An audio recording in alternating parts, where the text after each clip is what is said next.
Assalamualaikum warahmatullahi wabarakatuh. Salam sejahtera untuk kita semua. Tak lupa, alhamdulillah, puji dan syukur kita panjatkan kehadirat Allah Subhanahu wa Ta'ala, karena atas ridhonya kita semua selalu diberikan kesehatan sehingga kita semua dapat melaksanakan dan mengikuti rangkaian acara Pekan Raya FISIP. Sholawat serta salam semoga selalu terlimpah curahkan kepada baginda alam yang ketika akhir hayatnya tidak memikirkan dirinya, melainkan menyebutkan ummati, ummati, dan ummati, yakni Nabi Muhammad SAW.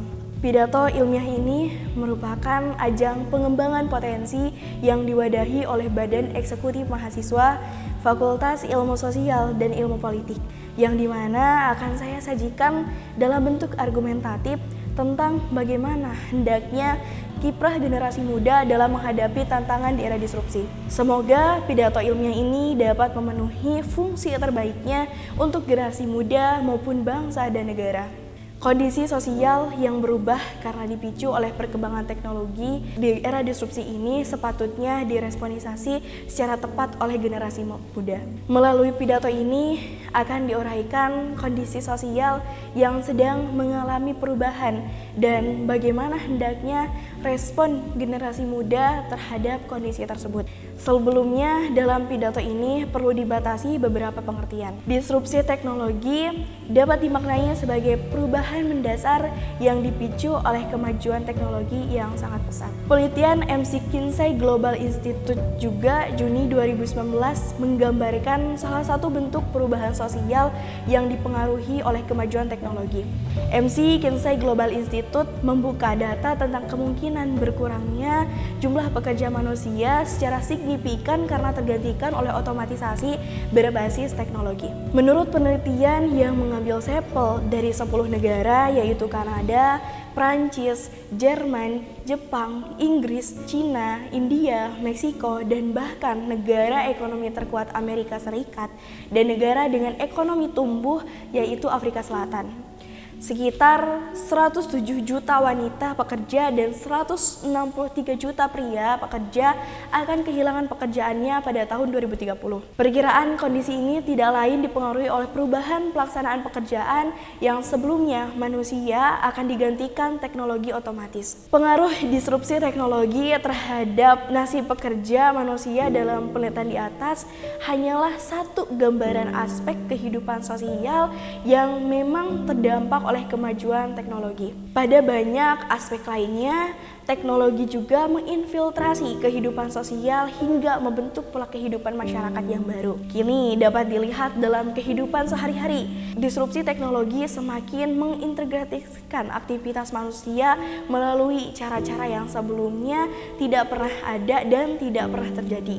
Misalkan diantaranya masifnya penggunaan sosial media, transportasi manusia, dan distribusi barang yang berbasis aplikasi online, e-commerce, e-tol, hingga berkembangnya bioteknologi dan nanoteknologi. Bahkan bidang-bidang kehidupan yang sebelumnya tidak terdampak secara langsung oleh teknologi kini ikut merasakannya.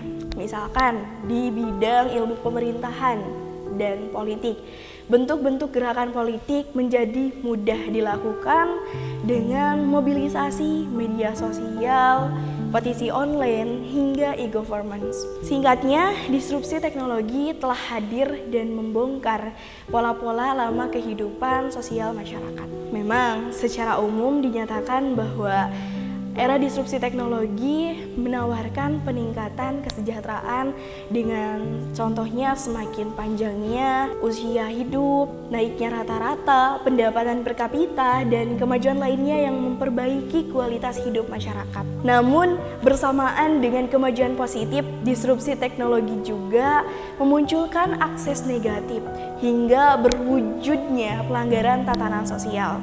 Dalam bentuk-bentuk ini yang juga baru, sebut saja misalkan perkembangan media sosial yang memudahkan netizen atau warganet melakukan cyberbullying, ujaran kebencian, hoaks, dan penyalahgunaan data pribadi dan semacamnya. Disrupsi teknologi jugalah yang menjerat baik Nuril berjibaku mencari keadilan hingga harus diakhiri dengan pemberian amnesti oleh Presiden. Rentetan tawuran antar kelompok masyarakat yang terjadi akhir-akhir ini karena saling ejek di media sosial juga merupakan bentuk lain dampak negatif dari disrupsi teknologi. Lantas, apa sih peran generasi muda dalam menghadapi tantangan di era disrupsi? Dampak era disrupsi mungkin memang merupakan titik acuan yang sangat baru dan harus diperhatikan. Dengan melihat secara realitanya, tidak hanya persoalan sarana, tapi juga soal karakter yang harus dibentuk ketika berada dalam kondisi era disrupsi ini.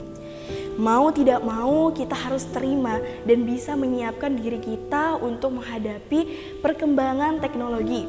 Misalkan dengan cara salah satunya dibangun literasi baru atau literasi data, juga literasi teknologi sehingga kita sebagai manusia, sebagai generasi muda mampu menyesuaikan untuk bisa menggunakan data, membaca data yang ada, menggunakan teknologi secara baik. Kemudian manusianya siap dengan manusia yang kreatif, manusia yang inovatif, dan manusia yang mampu bekerja sama dengan pihak lain. Karena tidak dapat dipungkiri di era disrupsi ini kita diharuskan mampu kerjasama karena kita berada dalam dunia yang luas, tidak hanya bekerja dalam hanya satu titik saja, melainkan kita harus bisa bekerja sama dengan orang-orang di luar sana.